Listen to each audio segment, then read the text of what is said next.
Welcome to Leading for Life Stories, Season 3. I'm Bob Judson, I'm the host for this podcast, and I'm absolutely delighted to have you here joining me. Regardless of whether you're a seasoned listener who's been with me since the beginning, or whether you've just dropped in for the occasional episode, I really hope you enjoyed the mix of content that I provide, the personal stories, the thematic episodes, and the guests that I have on the show. And I hope you find it all interesting and at least some of it useful. And without further ado, let's go. Hi everyone. My guest this week is Jon Geldart. Jon has had an amazing career in professional services and particularly marketing within professional services. And since 2019, he's been the Director General of the Institute of Directors in the UK, as an organisation that does an awful lot of work to support more the medium enterprise type organisations alongside other organisations that do the same thing, working closely with government to champion the rights and activities of those organisations. It provides great facilities for its members. I am a member of the IOD and I think it's terrific. It does some really good stuff, lots of interesting activities. And Jon will talk more about that as well. And he's also got a fantastic sort of extracurricular set of activities that he does. And I won't spoil it. I'll let him talk about that and explain it for himself. But really, really interesting character. And I'm sure you're going to love the conversation just as much as I did. Off we go. Jon, welcome to the podcast. Thank you very, very much indeed for joining. Really great to have you on. And I'm looking forward to what I think will be a fascinating set of insights. No, it's great to be here, and I feel humbled you asked me. Oh, not at all. No, I mean, I think when I look at your career journey, it's been a really interesting one. I mean, you've spent most of your life in professional services. You've obviously done a lot of marketing work, in particular in that, looking at your LinkedIn profile anyway. But I mean, just to get us started, can you build on that and put some flesh on those bones and tell us a bit about your career journey so far? Yeah, it's a bit like climbing a mountain. When you're at the top, you look back down, and I'm not at the top, so I'm about halfway up, I think, hopefully. A bit of time to go yet. You look back down. When you're going up, you have no idea where you're going, apart from there's the top of a mountain somewhere. You look back down and go, oh, right, that's how I got here. And that's kind of how my career has careered over the last 10, 20, 30 years, I suppose. But you are right. I kind of died in the wool marketeer. I came out of FMCG, I suppose, way back when it was kind of fashionable, when drinks industry was in the fast-moving consumer goods. I was at university. I went from university, and I had two choices. I was offered a great job to join what was then the British Rail Catering Organisation, or to go and learn to be a brewer.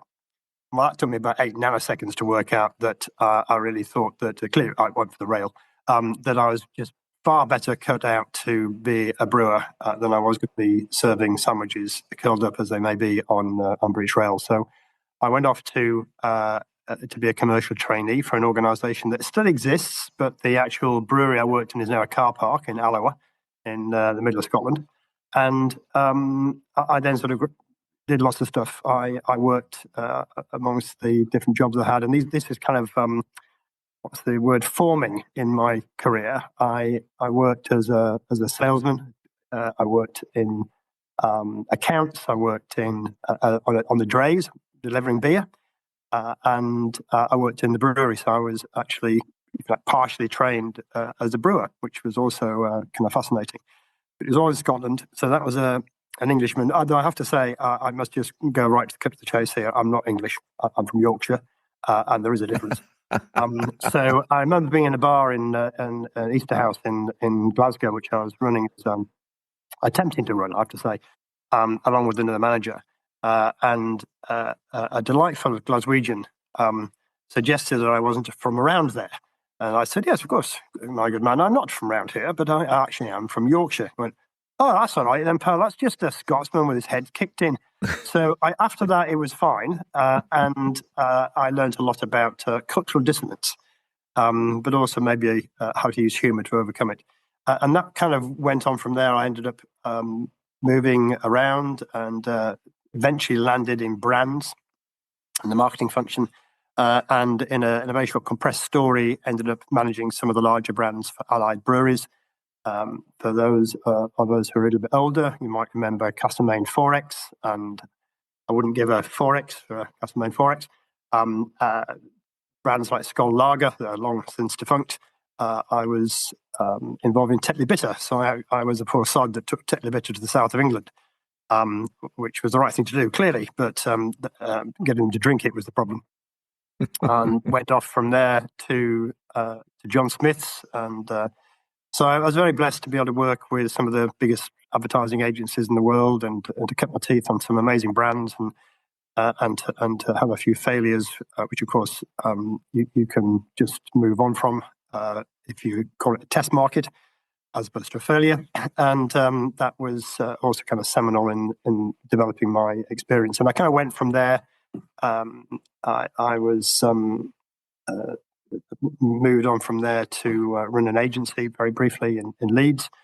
I moved from there to, by a really quirky set of circumstances, to go and be the first marketing manager for what was then Coopers & Lybrand, which was the formative part of what has now become PwC, PricewaterhouseCoopers, after the merger of Deloitte Haskins and Sells and Coopers & Lybrand and Pricewaterhouse. So the kind of the behemoths of the accounting profession of the day.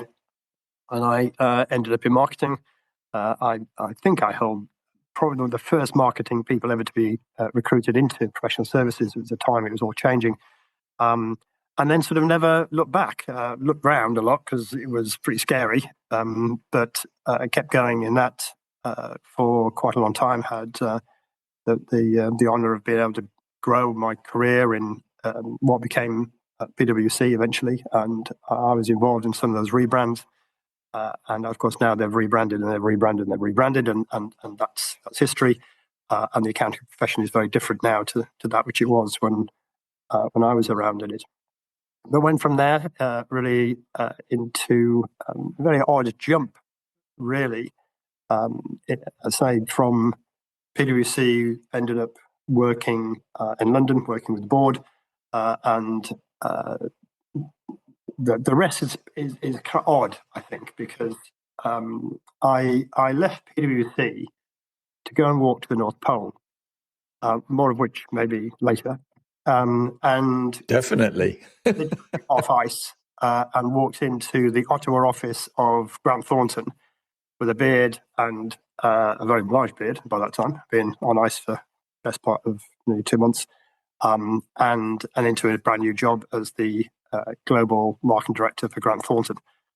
Rebranded Grant Thornton globally, 147 countries, and many different languages, many different cultures, and that taught me an awful lot about cultural dissonance, which I'd, of course, learned in those formative days back in Easterhouse, in that pub with my friendly Scots neighbour, and that really was the kind of the story then that took me over into China. I spent nearly 10 years off and on in China because I worked with different organisations, part of the Grant Thornton family around the world, to bring them together to rebrand them, firstly globally, and then actually ended up rebranding the Chinese firm, because we brought 5 firms together in China. And I think I held the rather dubious honour of being one of the only Laois, or foreigners, to rebrand a Chinese accounting firm without really knowing anything about Chinese, although I was a fast learner because I was embedded in the business. And then from there, again, I did a few interesting things. Again, more of that later, until it became clear that I really needed to leave. Main reason for that is that, and this maybe you want to have a chat about, I was 20 years in a rally team. So I was a navigator in a rally team for 20 years. And in those early years, I actually managed to break my neck. And eventually that came back to haunt me. And I regrettably had to have spinal surgery. So I left Grant Thornton in order to have spinal surgery, and thought, I'm not going to do this anymore. And set up a consultancy. And then some poor individual decided it'd be a really good idea to ask me if I was interested in joining the IOD. And that's where I am. Yeah, wow. What I mean, that's an amazing set of additions that I didn't appreciate, actually. And I think the advertising thing is fascinating, isn't it? Because it is, I've forgotten who said it now, but the old cliche about 50% of the money I spend on advertising is wasted. I just don't know which 50%. and that's so true if you look at all sorts of things. And I just the other day I was reading Ranulph Fiennes' latest book, and he was talking about a guy he met at some point who had worked for Gillette and was sent out to be bringing Gillette razors out into the Middle East, which of course was a equally fool's enterprise when nearly everybody out there is wearing beards, and obviously it's not an ideal market for razors. And I can imagine Tetley to the south of England would be one of those. The same sort of challenge. I mean, Rand's got lots of stories. I came into contact with Rand quite a lot in the training to the pole and the subsequent work I did. I did a lot of work after that. So I'm a qualified UK mountain guide as well. So I do take people out into the wilds of the UK and make them cold, wet, miserable, and then bring them back. Hopefully they learn something about leadership and development in that experience. But that's something else I've done. So I've carried on my exploration. I've been in the Himalayas and all over the world and climbed everywhere and done stuff. So. Well, yeah, and let's digress straight down that rabbit hole to start with. I mean, why the North Pole? What took you to do to that? Well, I was bored. Basically, I was on the. And I remember this particular day, morning. I was on the inevitable tube journey into work one morning, and I don't know if you remember it. I think they still have Metro now as the magazine or the paper you can get in the morning. And no, you can have. I just don't read it anymore. And I picked this thing up off the seat and sort of thumbed through it. And on the second page, on the inside, there was an ad. Well, not an ad, an article. And it was the same article or alleged article or advert that Shackleton put in the Times in 1918, when he wanted people to go to the South Pole. And this said the very similar thing. So it said men, of course, and women, now being PC, wanted a hazardous journey, safe return likely. The actual thing said safe return doubtful. Basically I applied, along with, as it turned out, to be an awful lot of people. Long story cut short, I got selected, and I was one of. I actually became the primary navigator, second medic on a unsupported pole, so man hauling expedition to the North Pole. Actually, we went to geomagnetic North Pole. I'm sure you are aware there are actually 4 North Poles. More of that if you want. But actually did that, so I went out early. I spent 2 years training. So I say I'm in addition to being a qualified UK mountain guide under that system, I'm also a qualified holistic masseur. So I needed to make sure that I was able to keep people healthy. So I did my anatomy and physiology exams. I did those, and I continue to be qualified as a mountain medic. So I have to be re-qualify every 3 years. So I continue to do that. So that's what took me out there. And that's 26 days on ice eventually. So interesting stories, ice breaking, polar bears, all sorts of stuff. Getting hunted by a polar bear is a different experience, I can assure you. It gets more scary the closer they get, because you realize that at some point they are the top of the food chain. And you are next down in the line of the food chain, and they really would like to eat you. So that does focus the mind enormously when you're dealing with them. But I can wax lyrical on that. But I think the thing that really did was it proved that I could do things that nobody else could do. Now, that's sort of, when you work in professional services, particularly if you work in marketing, everybody else can do your job, right? If you're only there because they haven't got the time to do it. And that really is one of the things that a lot of marketeers and professional services used to find. It's no longer the case now, but it used to find very dispiriting. And one of the things that drove me, and I'm a fairly resilient individual, was to demonstrate to the practice that I may be an overhead, but I was adding a lot of value. And that value comes in different ways: business creation, business development, brand creation, brand valuation, and many other aspects of delivering, if you like, the services that organizations have to the client base, and to make sure you continue to deliver that value.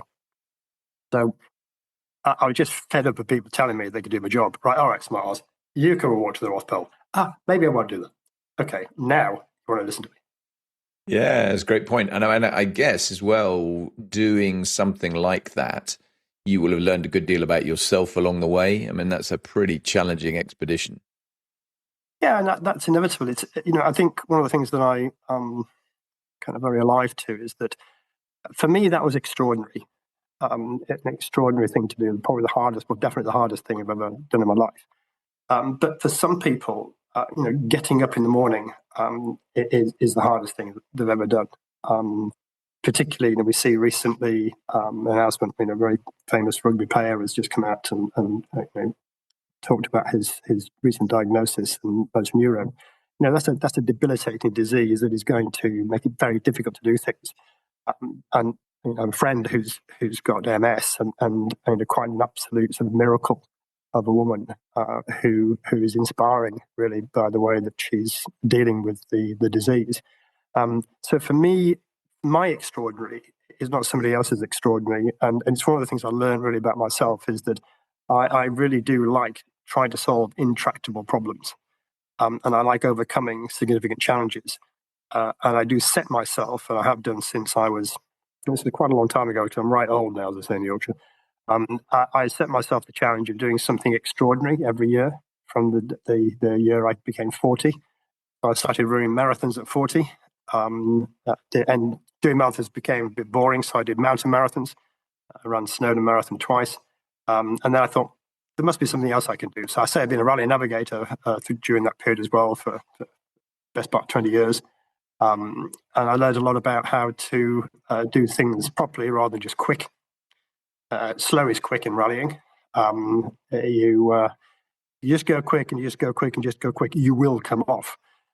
So it is about literally balancing the car, but also treating it as a proper job. And without being professional, without being paid for it, that's essentially what we do. We treat it as a job. And for the moment we treated it as a job, we started getting quicker, and we got quicker. We started rather worryingly be up at the top of the field. And you used to think, well, how on earth do they get those extra seconds? And it's because they treat it like a job. And that was one of the things I learned really in my experience of doing all that I've done, is take it seriously. If you want to do something, take it seriously, learn the skills, and make sure you can then apply them. And failure is okay. Failure is just learning. Failure is just experience. And then you can go back and go around. And I can think of several occasions, particularly in the Himalayas, where walking, stroke climbing, the sensible route is often not the most sensible route. And you've got to have the kind of wherewithal and self-awareness to know that if you go that way, you are likely to die. So it's far better to backtrack, even though it might be a whole day of backtracking, and go around some other way, because the mountains will be there tomorrow. You may not be. So really the thing I learned in all the training, in particular around on ice and climbing and the like, is that nature's a beast. And you can set yourself targets, but you've really got to be trained. You've got to apply that training, and then you've got to know when not to do something. And often that's probably the most salutary lesson that I ever did learn is about when not to do something is just as important as when doing it. So many good points. I completely agree with you, and I think the amount you get from taking yourself out of your comfort zone and doing those things that stretch you, and learning, self-awareness in the sense of when to give up and when not to press ahead, and when to sort of live to fight another day and go back and do it a different way. And also being aware of what the rest of the team are capable of. If you're in a team enterprise, looking at, it's not just about you, it's about what they're up to and how they're feeling and how they're performing and whether they're up for completing it, and motivating them to continue in the right kind of way. I think that all that sort of stuff from the things you describe, is clearly key. And I mean, interestingly, in your rally example, the whole issue around marginal gains, being able to turn around and look at what are the small things that can make a difference that are actually going to turn around and improve me here. I mean, there's some great examples, aren't there? Matthew Syed's written about it with British Cycling and and building up Team Sky and things like that, where it was all tiny little things that cumulatively together made a huge, huge difference to get them to the right space. So no, I totally get that. That's fantastic. Yeah, we might come back to the polar bears and stuff in a bit, because I think that's also really, really interesting. I mean, just stick with the leadership theme for a second, though, since we've moved into that. I mean, podcast obviously about leadership, and you've spent a long time doing lots of different facets of business and all that external stuff. I'm just really interested in your own journey to some extent, in terms of how you've developed yourself as a leader, what's changed, what's been unconscious, what's been conscious about that change, and how you kind of have shaped yourself and what's important to you in leadership roles? I think one of the kind of core things is my best friend is the guy who I did rallying with for an awful long time. And we have this kind of mantra between us. Firstly, taking it seriously. And the second thing is we're not in life to be a spectator. So really operating on the edge sounds risky, but actually if you're used to operating on the edge, you can operate on the edge quite happily. But that's about training and repetitive training and building confidence and climbing the ladder of confidence, one step at a time. There are very few shortcuts to stuff. In this day of kind of immediacy and habit now, I do feel that often, particularly when working with teams, is that people kind of just want to get whatever it is. They just want to get, are we going to get a bonus? Well, if you work, yeah, we're probably going to fight in chance. But if you do no work and you just want it delivered on a plate, well, probably the answer is no. So my kind of journey, am I a leader? I don't know. But I mean, my journey in trying to encourage and work with people is one thing which is the most clear, which is know where you're going. And being clear to everybody where you're going. It gives immense confidence. Okay, so North Pole, right? We know where we're going. How are we going to get there? Well, we're going to work that out. What are the goals for next year's budget?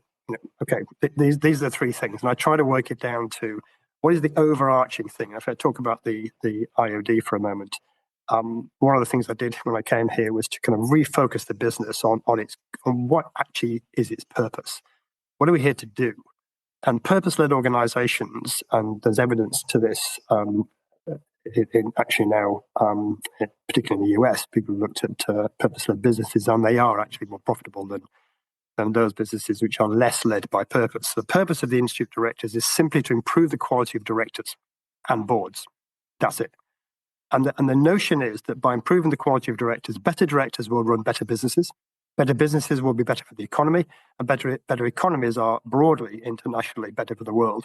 So it is a really important focus that we have, which is we're here to improve the quality of directors. And I include myself in the set. And to do that, you have to do kind of basically three things. We need to connect people because as this is an example, by talking and working together, you usually get to a better answer. And that's also about avoiding groupthink in boards. So we actually teach this, developing our skills, and we're an awarding body. So we are the only people in the world that can award a chartered status to a director through our accredited learning experience. We have exams, we have courses, and we do CPD. So we connect people one to another, a shoulder to cry on at worst, and it's a place to learn at best. We develop their skills, and also we influence the people that matter. So, but that's all focused, and I'll come back to that in a second, that's all focused around improving the quality of directors and their equivalents. So police, heads of nursing staff, people who have fiduciary duty, who's if they get it wrong, either somebody's going to die or you're going to lose a lot of money. So that's kind of where you're bracketed in that space. But that purpose is often what businesses aren't clear about. I've been around the world, and around businesses, and going back and saying, why are you here? What do you exist to do? And that's a question I ask of individuals as well. So, what are you here to do? And it's surprising how often, CEOs I've talked to throughout my career have gone, well, what do you mean? Well, what are you here to do? What's your purpose? Oh, well, it's to deliver shareholder value. No. What's your purpose? Why do people get up in the morning and come and work for you? In order that, okay, they're going to make money, but that's often secondary once people are kind of moving on through a job. People join brands, I would contend, and they leave people. I think several people have said this. I think Branson probably most famous. But that is, what does your brand stand for? And that's really a differentiator from the marketplace that is probably unassailable. People look in marketing, we're always in this kind of looking for nirvana, we're looking for the USP, the unique selling point. By and large, it's purpose-led. So if you go and talk to one of our nearly 100 staff and you ask, why is the Institute here? They will probably give you their own answer, but it'll be around, we're here to improve the quality of directors. Well, how do you do that? Well, it's, we're going to connect people, we're going to develop them, we're going to influence the people that matter, because we work very closely with the UK government and other governments. And that really is around being clear about what we are. Basically, we focus on corporate governance. We are probably one of the leading world authorities on governance. But we're also a community. We're a community of like-minded people, and we're a movement for change. So we are really advocating, particularly with government, for changes in, at the moment, try to balance the books, different issue. And we are evidence-led. So we go to government with evidence from our surveys and our data, to provide them with the information that hopefully will be useful in making the right decisions to guide the country through the challenges that we have and into the next challenges. But what's your purpose? Yeah, and again, great points. I mean, to pick up on purpose first, and then one other thing. I mean, I think it's individually, I mean, as well as corporately, I think it is such a critical feature of anybody's life. I mean, if you don't actually know what your kind of purpose in life is, it starts to become challenging as to why you're actually doing what you're doing. And I think one of the things, I mean, not least I've seen in people leaving the military over time, is some of the time they've spent their entire life, working life in an institution like the military, whether it's the Army, Navy, or Air Force, it doesn't make any difference. And then they leave, and suddenly it's, well, what's my reason for getting up in the morning? And of course, that can have dramatically bad impact on your health, apart from anything else. So it is really, really important to keep that in mind. And I think the other thing that, just sort of leading on from some of the stuff you've said there about people often conflate or confuse leadership and management for me. I mean, I think, there's so often this, they're mixed up in the way they think about it. And my kind of one word definition for each is I always talk about management for me is about process. It's about getting stuff done in terms of delivering whatever your expectations are, whether they're targets and reporting and all the rest of it. But leadership for me is all about inspiration. If you're leading anybody, in anything, then unless you're inspiring them to do it, they're not going to do it for long. They might do it for a bit out of curiosity, but they're not going to stick with it. And particularly if you're doing the sort of things you've been describing, where you're going into dangerous and/or difficult pursuits external to the workplace, that's definitely about inspiration. It's about taking people with you and convincing them that, to use your Himalayas example, this is the decision we should take. And, and the leaders, the cream rise to the top in those kind of environments where, it's making sure that you're not necessarily the one that shouts loudest, but you're the one that people have the most faith in because you've done the most inspiring, I think. And I think that's, so there's some great stuff in everything you've just said there.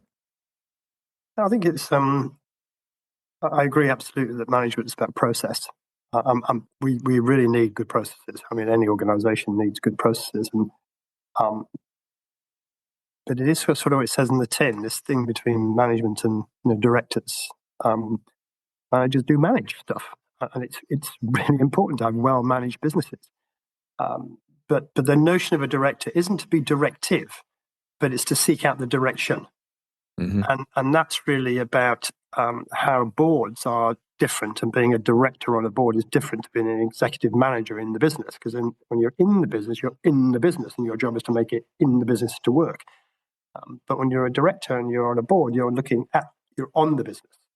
And there's that old phrase, people spend too much time in the business and not enough time on the business. And that on the business is to your point about leadership, I would contend. And of course, there are great managers who are great leaders, don't get me wrong. Sure. My sense is very much that if you don't know where you're going, it's really difficult for people to know where they're going. And if you're going in, and leading isn't also, in my mind, being at the front. I think that sometimes you can lead from the middle. Sometimes it's appropriate to lead from the back. Sometimes it's appropriate to lead from the inverted commas the front. And that depends on what needs to be done. In some of the work I've done outdoors, I don't lead at all. I'm up on the top of the mountain while the team is operating in the valley. So you get better observation. You get a step back, and this is something I've learned both in the outdoors and definitely in business, is it's important to step back and look at the picture. So look at the totality, look at where the team's moving, for example, and you'll know this from military. Basically, you can see a team moving very differently if you're 50 yards away or 100 yards away and got elevation than you are if you're in the team, because you can't take the whole team dynamic into account. So that's part of what I try to do, and what I've tried to do is to always be a step back. Sometimes you're seen as being aloof and differentiated out there as a result. that might be a regrettable and intended consequence. But I do think it's really important to have a whole view. And then you can see if people are, broadly shifting in one direction that ultimately won't be as easy to get to the goal. You can help people correct, and usually self-correction rather than being corrected is a far better way forward. So being to nudge leadership and supporting people to make decisions and looking at options and then making the decision and owning the decision, which is another important component here, is really important, I think.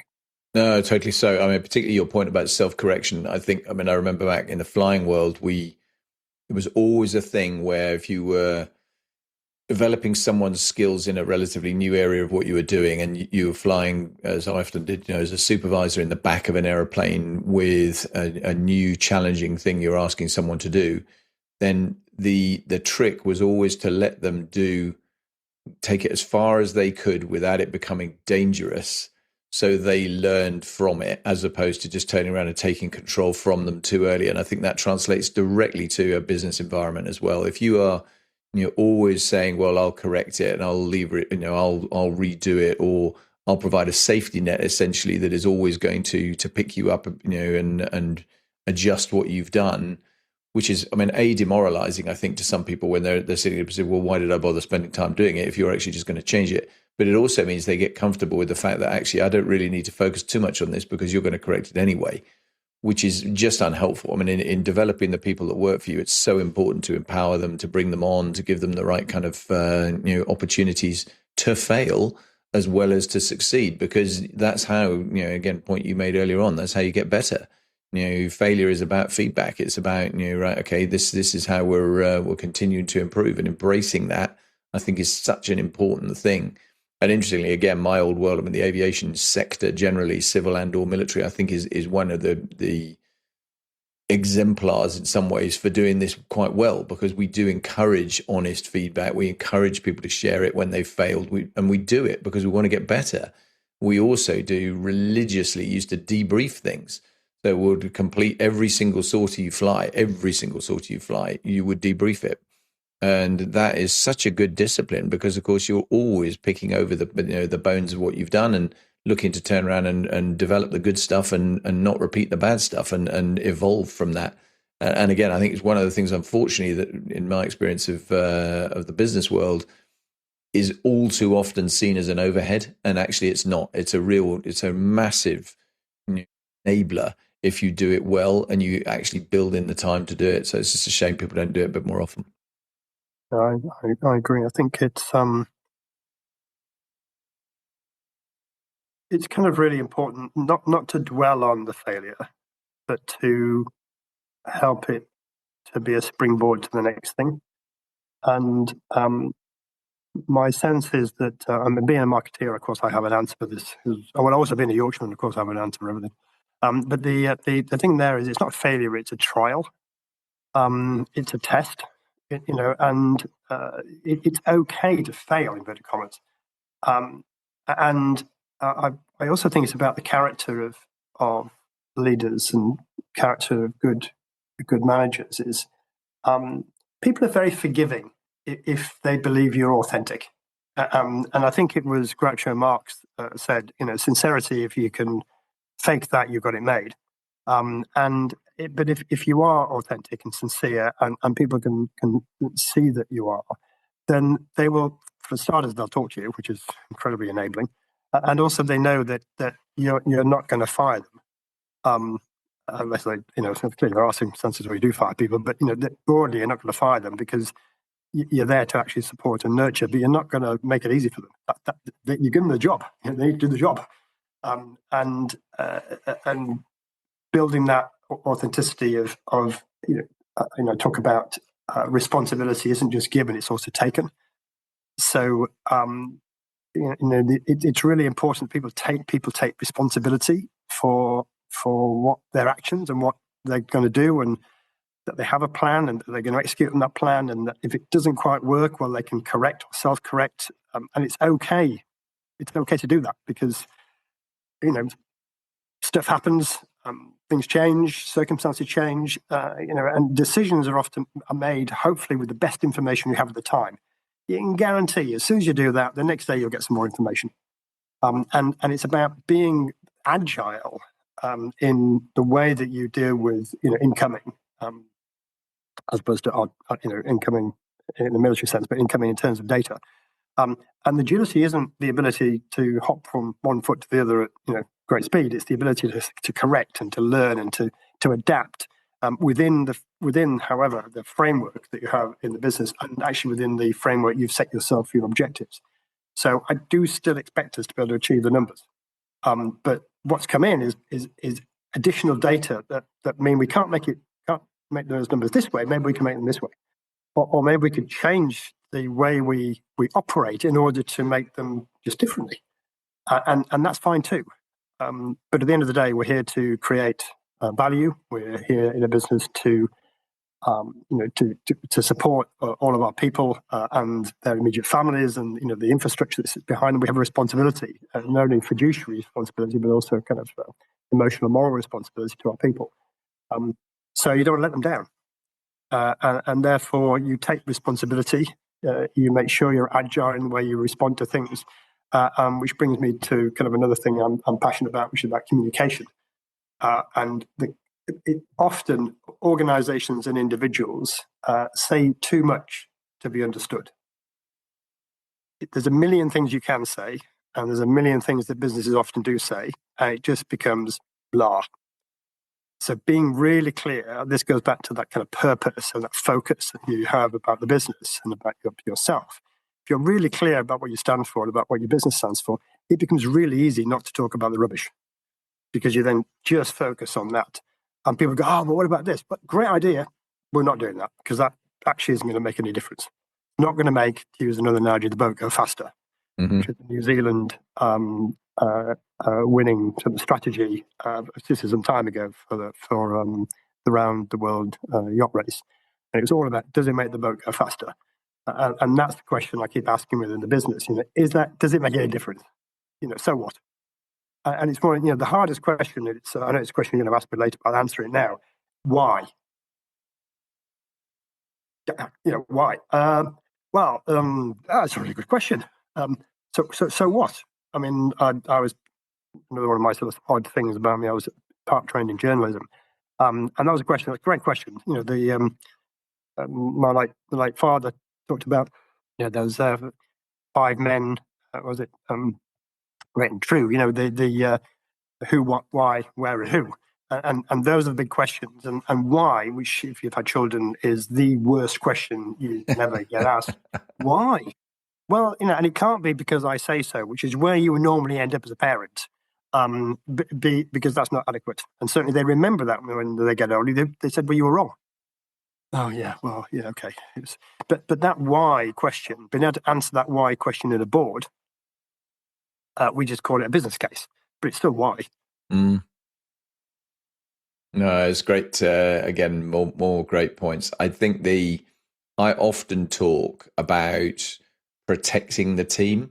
If you're the leader in any shape or form, allowing them to get on with it, do the job, and actually providing an umbrella over the top of them that essentially insulates them from external critique when stuff doesn't go quite as planned. Now, that can either be a complete failure, or it can be actually just it wasn't quite the result you were expecting. And my kind of contract always with the people that were working for me was, look, I will do that, to the end of the earth, as long as you're not breaking the rules, you're doing it within the bounds of what you've been asked to do. And if stuff goes wrong, you tell me about it before someone else does. Because, that integrity piece is so, so important. And I think the other one that, you kind of highlighted in there is this whole business as a leader being good at dealing with ambiguity, because the world is ambiguous. I think far too often you see people who want certainty. They want to have all the information to be able to sift through before they make a decision. And in lots of walks of life, that is just not the case. It's either time critical, or you're not willing to make the 80% call when actually that's the right thing to do. If you're waiting for the 100% solution, very often you're never going to get to that, and you're not going to make a better decision anyway. So thinking about how you actually get to that point and have as much information as you can get, and sifting through that and being decisive at that point, I think is really, really crucial to get you to be into a successful place. And your why point, I mean, I totally agree. I mean, I think it's a hard thing to answer, but at the same time, you have to actually be able to to answer it. And I mean, interestingly, I think one of the commonest misconceptions I see when I talk to people about leadership, and particularly talk about through a lens of having been in the military for a long time, is people look at the military and assume that it's an authoritarian leadership structure. It's a pure hierarchy. You just turn around and shout at people and they jump and get on with it. That could not be further from the truth. There are very, very few occasions when any of my friends and colleagues, even at senior level in the military, will have ordered people to do something. That I'm not saying it never happens, because it certainly does. I mean, it's not, we used to joke, I certainly used to joke all the time that, we're here to preserve democracy, not to practice it. And ultimately, you have the ability to turn around and be directive, but you very, very rarely use that tool, because if you do, it's a silver bullet, ultimately, and you haven't got that many of those. You need to be, doing it only very sparingly and genuinely actually getting people to go with you on that journey. And that's just as true in every other walk of life. I think it's so important. Hey, changing tack a little bit, back to you personally. I think one of the things I always talk about is role models. I mean, you've done some really interesting things, which I guess has probably shaped that a little bit. But who are the people that have really kind of inspired you, that you look to and have kind of influenced you as you've developed yourself personally? Okay, well, they're all dead, in no particular order. So Shackleton, the greatest failure of, in history, and yet success. So a little known book called Shackleton's Lost Men is worth reading, because not everybody did survive. And fantastic story with endurance and bringing all the men back alive. But there was the lost men on the other side of the Antarctica that were also involved. So Shackleton, beyond a shadow of a doubt, and the one driving thing for Shackleton, from my perspective, is the way he recruited. So Shackleton didn't recruit on skills; he recruited on attitude. And no secret, anybody wants to know what am I interested in? Recruiting people, attitude. You can train skills; it's really difficult to train attitude. Yeah, totally agree. So that would be a primary kind of role model. Ran Fiennes, I mean, he's not dead, but it just comes to my mind as the Mad, Bad and Dangerous. If you go and read Rand's books, you'll know what I mean. But the other one's kind of formative, I suppose. Really, I love the use of words. And my late father once said, "Words are scalpels, so use them sparingly." And although I'm doing all the talking on this, the importance of using the right word can make an enormous difference. And that again is why spending time crafting the story, and I don't mean story a lie, I mean the story of what it is you're trying to convey, using the right words is incredibly important, and not using too many words. How do you get cut through? Usually through simplicity. And brings me to my other kind of hero, which is Churchill. It takes longer to write a short letter than it does just to ramble on with a long one. And that also about the refining and the quality of language and the importance of language. Of course, Churchill, he did a lot of things wrong, no doubt, but a man of his time.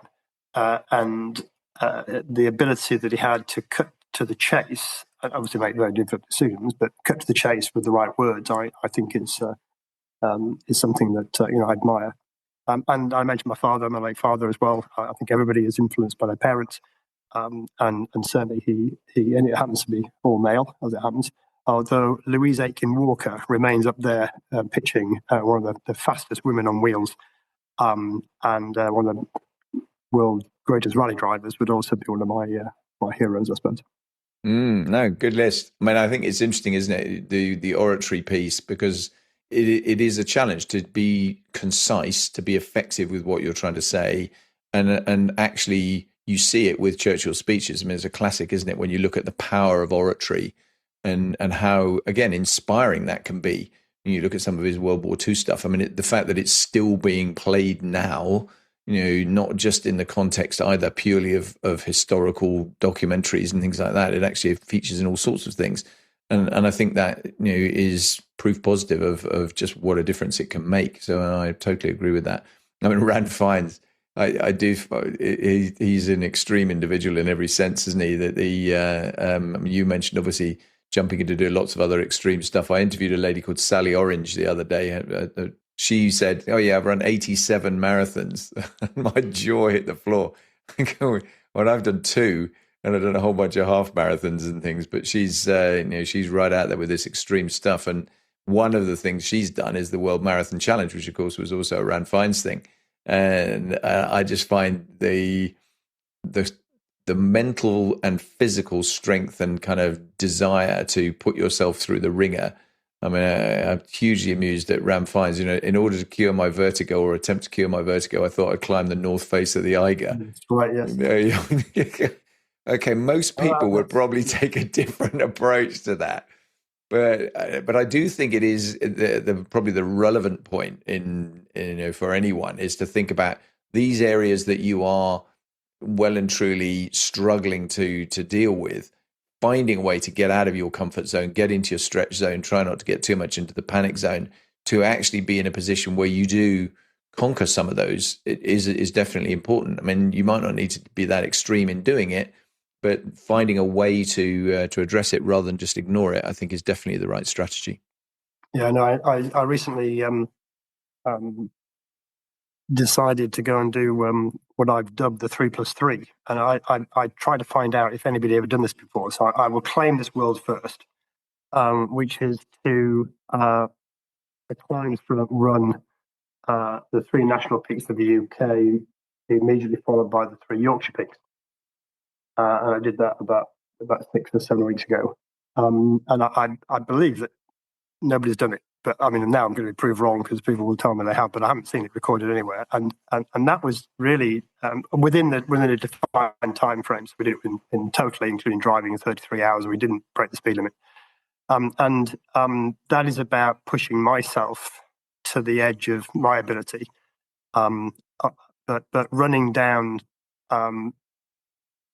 Ben Nevis in the twilight is an amazing experience.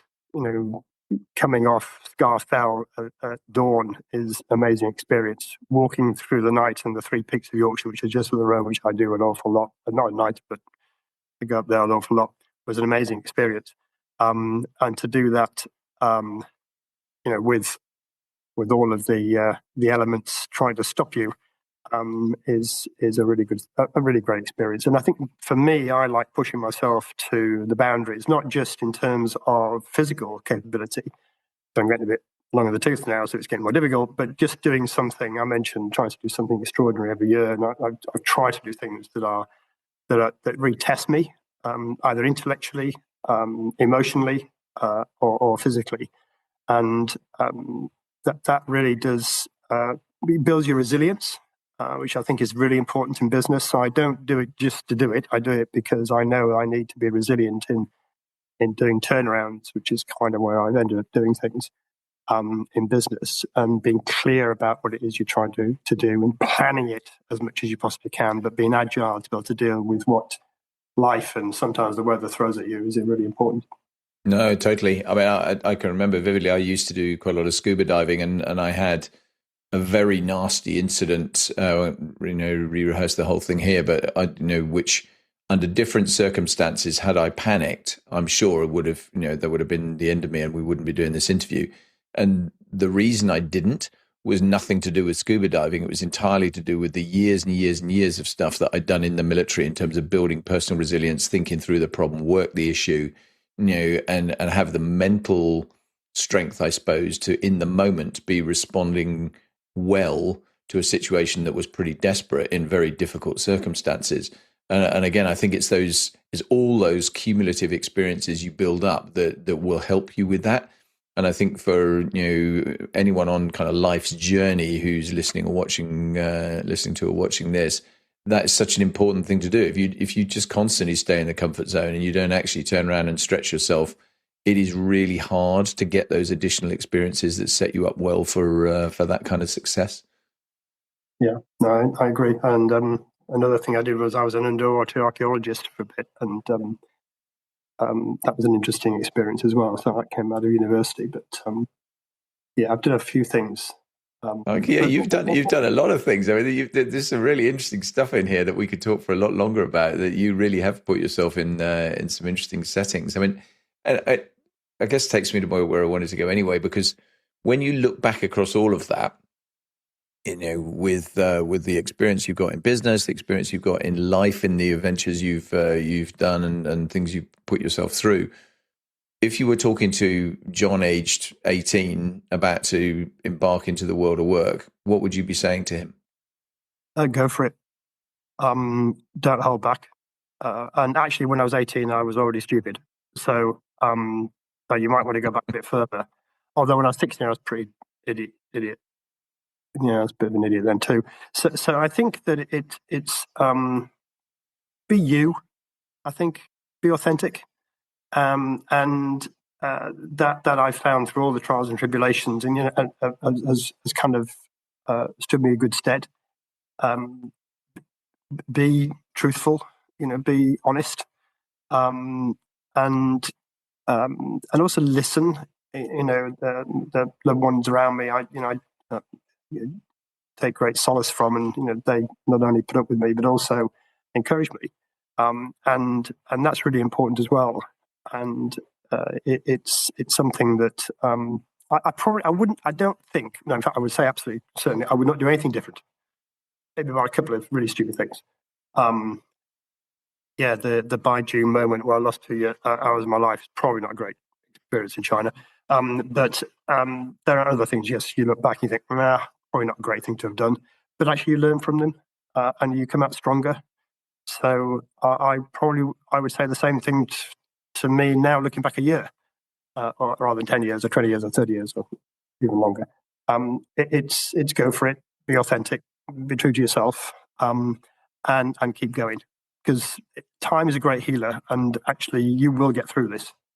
Yeah, it's really interesting. I mean, obviously, I do some of these questions I ask all the time, and it is very interesting how lots of people, and I think I would lump myself into this as well. It's about take a bit more risk, be comfortable with taking a bit more risk than perhaps you did when you were young. Is a feature that comes up a lot of the time, because I think there is a sort of natural reservation lots of people have. I mean, you may not have felt that, and you may just have gone for it all the time, but I think an awful lot of people feel, they're held back by boundaries that are artificial kind of boundaries, and and pushing themselves and going for it is a great description. I think it's really, really, really relevant. Highs and lows, Jon. I always talk about highs and lows. It sounds like you've got a few of probably each of those, but before we get into the actual high and the actual low, I mean, anything you would have done differently if you had your time again? No, as you said, no. Um, Minor things, I think, uh, probably. But give you an analogy. This summer, earlier this year in the summer, I went out to the Carnedai in the Glidders, which is in Snowdonia, and I was determined to climb a particular mountain, and I determined that I was going to do this. I was going to walk right over the Carnedai, which is a bit of a step, as we say. So I had a full pack on. You'll know what that feels like. So everything, and walked up a long way. I won't say which mountain. Got to the top, and there's a very, very, very narrow arete at the top of this, which I know about, but I thought, be fine. It sort of rolls off the top of the hill and then gets a bit steep, goes super narrow, and then broadens out. And I got halfway down this with this pack on. I thought, I am going to die if I do this wrong. It's literally, I'm going to die. So leant back, took the pack off, had a bit of a look down and thought, I can get down on my own, but I can't get down with the pack on. So put the pack back on, back up the mountain, all the way back down the mountain. And as I was going down, I thought, this is not going to beat me. This is just not going to beat me. So I then determined to go off-piste, over the side of the mountain, down a rocky crag that was probably even worse than the one I couldn't decided I wasn't going to go down the side of the mountain, round the back, and up the thing I couldn't come down, just to prove that I could do it. And that is really about being bloody minded, of course, that is an element, but also about looking at a problem differently. And I've really I learned from just that one single experience of when I think about highs and lows, that the low was I had to admit myself I was too scared to go down. The high was actually going and doing it a different way. So I wasn't going to be beaten, and that is part of me. I don't like being beaten. Of course, I'll be beaten. You know, at the end of the day, you get beaten by stuff. But I'm going to give it my best shot not to get beaten. And a few weeks later, I went back with a lighter pack. I'm saying, went down it. So you know, and I think that is about not giving up on stuff. Don't give up on life. Don't give up on objectives. Don't give up. If you've done your best, you've really gone for it. You've gone to the edge of your envelope, and sometimes a little beyond. Then those you will get lows. Lows. I mean, I've fallen off stuff, and that's pretty annoying. But the highs come then from overcoming that low, and I think you don't get highs without lows. You can't, because you don't know what a high is unless you've had a low. No, I totally agree with that. I think it's they are mutually inclusive, aren't they? And I mean, some of the time, the low point you describe is also intense pragmatism, right? I mean, it may feel a bit of a low point, a disappointment at the time, but actually, it would have been a lot lower if you'd gone down it and fallen off. Yeah. You know, it would have clearly been very low, not least for everyone that cares about you. I mean, what career high then? What's the career high point for? I mean, in your it can be, because obviously you've done so many other things as well. I mean, your personal life as well as professional, but you know, your life high. Because I've kept climbing, so I suppose where I am now.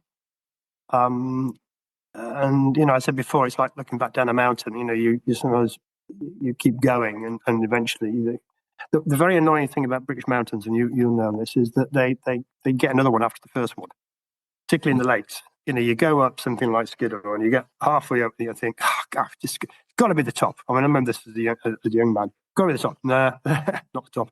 Next one, not the top either. Next one, not the top either. Next one, not the top either. 5 later, you're at the top. And that is a bit like life, isn't it? You keep on climbing. And when you look back down, you think, oh, of course it was 5. And if I bothered to look at the map, that would have told me as well. I've been in no wall, I didn't do that. But the whole thing about, keep on climbing, keep on going. So I would say my high is now, and I've got more to climb. And at each point I would say, oh, that's the high. So I could go back, and I've had really weird and wonderful experiences and fantastic experiences, and been places that I know, in China that many people have not been, and in the Himalayas that many people have not been, and in work. But I would say, I am currently at my current high. Nice. And I think they're looking down the mountain analogy, because the other aspect of that I think is really true, and I can think about just the other day, where we were walking nowhere near as strenuous as Snowdonia or anywhere else. It was just in the South Downs, but going up what was a pretty steep hill, and we got to the top of the hill, and my wife was kind of going, blimey, that was hard work. And I said, yeah, but look where you started. And we look back down, and it's that I think is a really important thing to do, to actually recognize the journey and recognize the success along the way, whether it's an actual physical hill or whether it's just a metaphorical one in terms of how you've got to where you've come from, and give yourself the right pat on the back, and give your team the right pat on the back as well. I think it's such an important feature out of that, because we don't do that often enough. I don't think we necessarily give ourselves the gratitude we deserve, and certainly we don't do it enough to people that work for us. It's one of my pet hates, but also pet phrases. As I say, the two words that we use too rarely in the English language are thank and you in the same sentence, because it just means so much. And particularly as a senior person talking to someone well down in the team, if you actually take the time to go and sit with them and have a chat with them, or pick the phone up to them and praise them for something they've done really well, that'll stay with them for a very long time. I mean, potentially forever. And it really matters. So it's a good example. Sadly, though, as we've alluded to, I mean, there's always a low point. What's the kind of big low point? That's interesting. I was reflecting on this, and without going into kind of personal lows, thinking of business lows, because I've had personal lows. Losing people is a personal low. But from a business standpoint, I suppose I remember one very seminal moment when I'd been asked to speak in an event, and I died on stage, and that was a low you never ever forget, and you never ever want to repeat. But it was the making of me, really. So I go back to this thing about lows and highs, that you have to have some lows, and sometimes in work, not meeting budget. These are not the sort of people talk about lows in work, and I sort of think, yeah, well, it wasn't really a low. Nobody died. But when somebody dies in front of you, and I've had that happen, that's a low. I had a friend of mine drown in front of me. Oh my goodness. And that's a low. So, it's all about relativity, isn't it? And of course, when loved ones die, parents or spouses and people die, friends, of course, those are tremendous lows.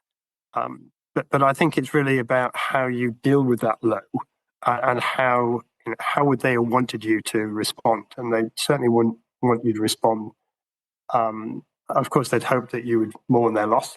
But they would also, I know, hope for me and the loved ones I've lost would hope that I would carry on and would learn and grow as a result of that loss and that mourning.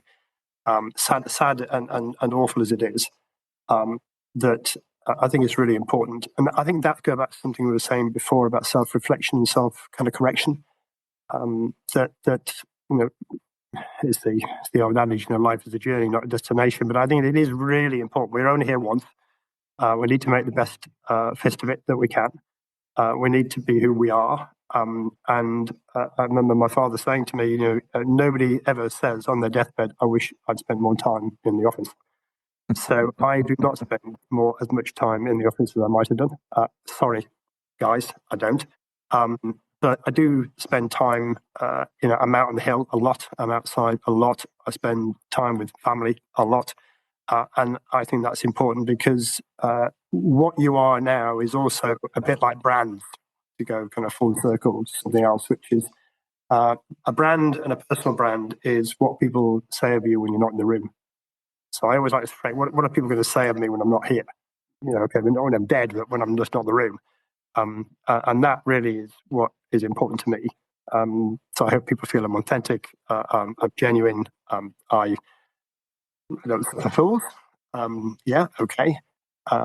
But I think it's really important. That authenticity, I think, is really important. I'm no different here than I am at work, than I am at home, than I am on the hill. Just the same.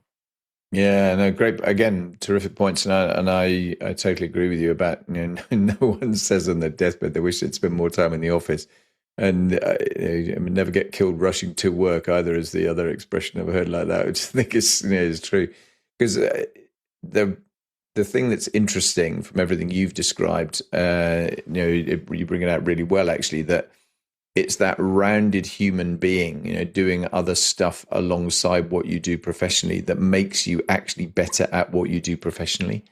And I think some of the time people get lost in that, and it's really easy to do. You get totally focused, totally driven, totally overwhelmed by, particularly in today's connected world. You're never off, unless you're careful. You're going to find, even in the mountains, you're going to find a lot of places you've still got email if you're so inclined. And actually finding that time to properly switch off, properly distance yourself from that, get some headspace, think about what you're going to do. So important to do that. No, it's terrific. I always try and tap into the expertise of the guests that I've got, and you've touched already on the IOD and what the IOD is all about and what it's for. I guess one of the things is you also speak to a lot of business leaders, and I think we're living in some pretty challenging times, and cost of living, government turbulence, geopolitical challenge, all those kind of things that are there at the moment. Advice and thoughts and conversations that you are participating in, that you're providing advice to, and that you're hearing, just stuff that's out there. What would you offer at the minute? So not all my job, but a large proportion of my job is spent engaging with the UK government. We're very blessed at the Institute in that we're one of what they call the B5. So we're the business representative organisations in the UK, so the chambers, the CBI that I'm sure people have heard about, the FSB, Federation of Small Business, does what it says on the tin, Make UK, representing the manufacturing businesses of the United Kingdom, and the Institute of Directors. Again, we are what we say on the tin. We are the Institute of Individuals Directors. So across, we're size, sector, location, gender, race agnostic, and we really work hard to represent, from an evidence-based perspective, the views of directors, and mainly in the middle market, Germans call it the Mittelstand, of the United Kingdom.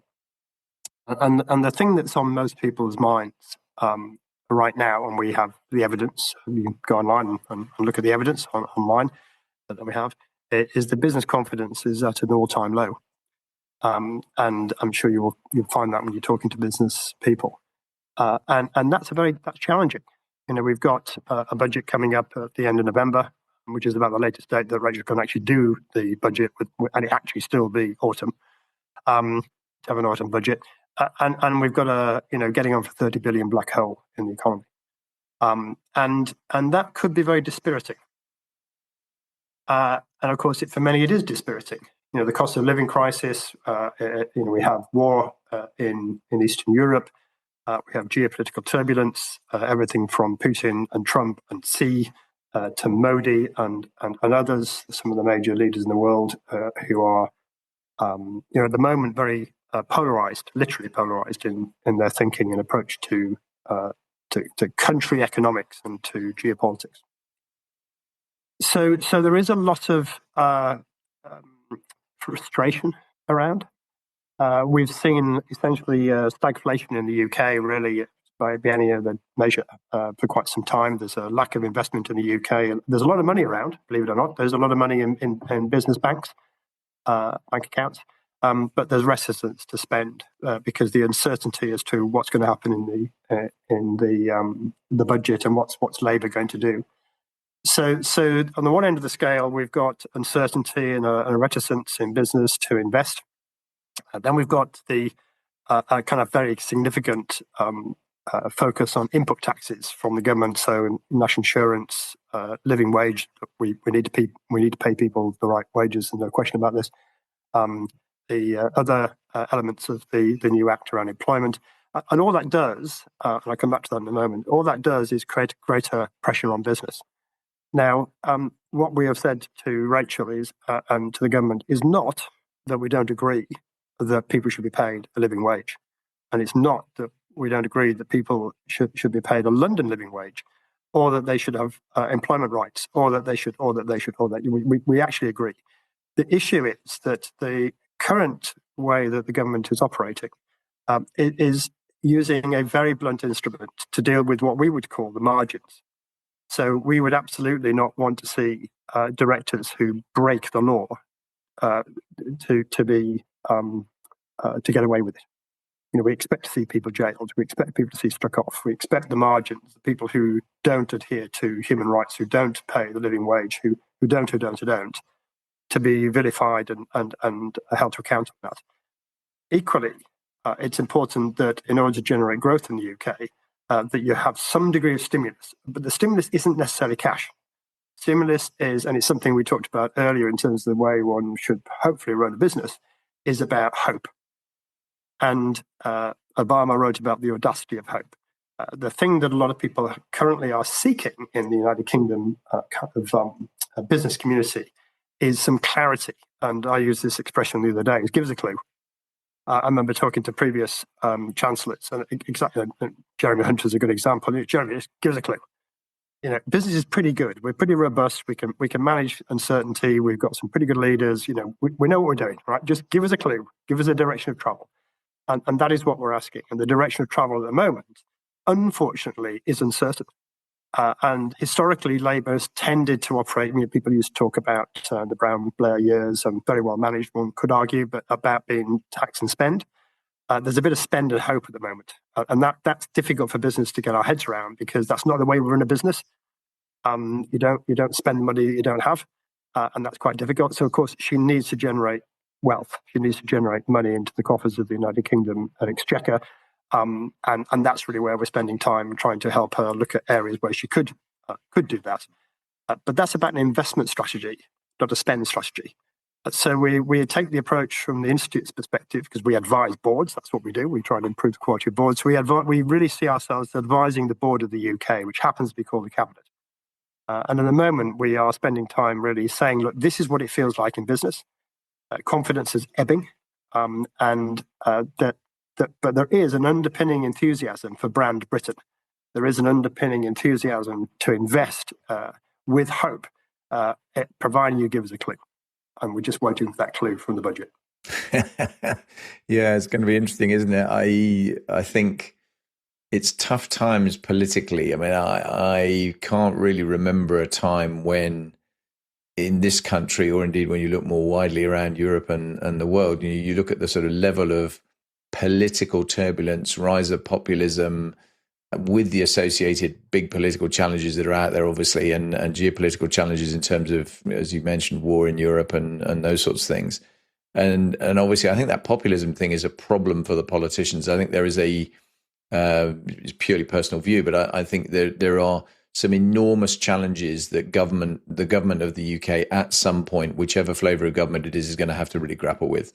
The NHS, obviously, in terms of how you manage to afford it with a demographic that's going in the wrong direction, with a cost of healthcare that's going in the wrong direction the other way, and people living longer and needing more care. That's all a huge challenge. The welfare system, these are massive drains on the economy. That you can just see some enormous problems with them trying to fix that, without spending more money. Because I did a podcast again with Tom Tugendhat, was the MP for Tunbridge recently, and he was interested because he said there are only three ways of the governments basically manage the money. They raise taxes, they cut stuff in terms of what they're doing with different departments and reshaped up budgets, or they borrow more money. And when you're already borrowed up to the hilt, when you're already in a position where if you start taxing more, then the likelihood is you're going to get real pressure, and particularly with the Labour government, that's a really hard thing to do, I think. Now to tax, particularly if they're taxing people that are at the at lower income levels, there's some enormous problems there. So yeah, I think you make some terrific points, and it is going to be fascinating to see how they come out of that, because my personal perspective is both the main political parties in the UK are essentially running scared of reform and where that potentially goes, and trying to find arguments and tactics that are going to fight reform. And that makes it the kind of focus on some of the things that business probably wants to focus on much harder, doesn't it? I mean, I don't know if you'd agree with me, but I don't want to go down too far down a political rabbit hole here. I try definitely not to make these political, but it just feels like a really tough time for politicians generally. Yeah, I mean, we're apolitical, so I'm not going to comment on the politics of the matter. The thing really is about choices. And remember, this is the beginning of the Parliament, not the end. It's the beginning of Parliament. And our advocacy really is about being brave, about making the hard decisions, because that's what we would do if we were advising a business. And then own those decisions. Nobody likes change. 50% of the people don't like change, and the other 50% don't like the change that you're making. So just make the change. And you then will have to, I'm afraid, and this is a Winston Churchill quote, you do not need to listen to every barking dog. And I think that's one of the things that I've been saying to a number of people in government. It's okay. We are probably going to fall out, but that's okay, because what we teach at the Institute is have a strategy. Now, we may not like your strategy, but have one and then execute on it. And execution is everything. So that is where our advocacy lies in terms of tax reform. That's where it lies in terms of the budget. That's where it lies in terms of give us a clue. Business is pretty good. I would argue, another hour, I'd argue very forcibly, I think, about the notion that business is an answer, not just the problem. And the working people of the United Kingdom are very resilient. And we've shown that through our history. We've shown that now, even in times of difficulty and turmoil. We're a very resilient bunch of individuals. We can deal with adversity. We can overcome adversity. And business is part of the solution, not problem. Yeah, terrific answer. Very much at the end, I always end with what's the most difficult question you've ever been asked, and you've already answered that. But there is one other one that I always ask at the back end, which is personal, back to you again, and it's what's the most memorable event of your career? Oh, well, career, forget. Memorable event of my life is definitely reaching the North Pole. Yeah, I can imagine. Yeah, that would be pretty special to do that. That's an extraordinary achievement. I don't know. Is there a number of how many people have actually done that? Can't be that big. I do know that at the time I was the oldest person in history to have got to geomagnetic North Pole. So I suppose that's not bad. Yeah, not bad at all. Wow. Jon, fantastic. I knew it would be a great conversation. Thank you very, very much indeed. I really loved it. So many great insights and some lots of stuff to take away there. And I'm just in awe of some of the stuff you've achieved, to be honest. I think it's incredible. Thank you very much. Thank you very much.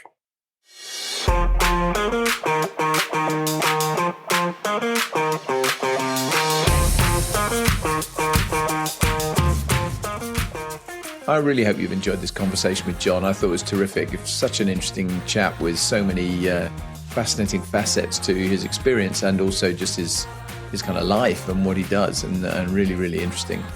If you've enjoyed it, then please think about sharing it. Please like, if you don't already subscribe, please subscribe or follow or whatever it is on the platform you're listening or watching on. And please make sure that you're reposting, commenting, doing all the things that can help to get this out to a wider audience, because that really helps the podcast get bigger, to continue to get great guests and so on. So if you could help me a little bit, that would be great. If you've really valued it, then as I've always said for a lot of episodes now, please think about giving me some of that value back and going either through the support the show link in your podcast platform or in the YouTube notes that accompany this. Or directly to patreon.com, www.patreon.com/leading4life. And you can find the opportunity there to sign up and be a supporter, a champion, or a patron of the show. And that would make a big, big difference to me and would be enormously appreciated. It's, as ever in these relatively straitened times, and I have to prioritize my time and what I do. And I would really love to continue to do this and make it more successful. So a little bit of help from you will make it much, much easier to do that. So thanks in advance. Thank you anyway for listening. Always appreciate having listeners. Please send me some feedback. That's always incredibly valuable. And I'll see you again very soon. All the very best. Bye-bye.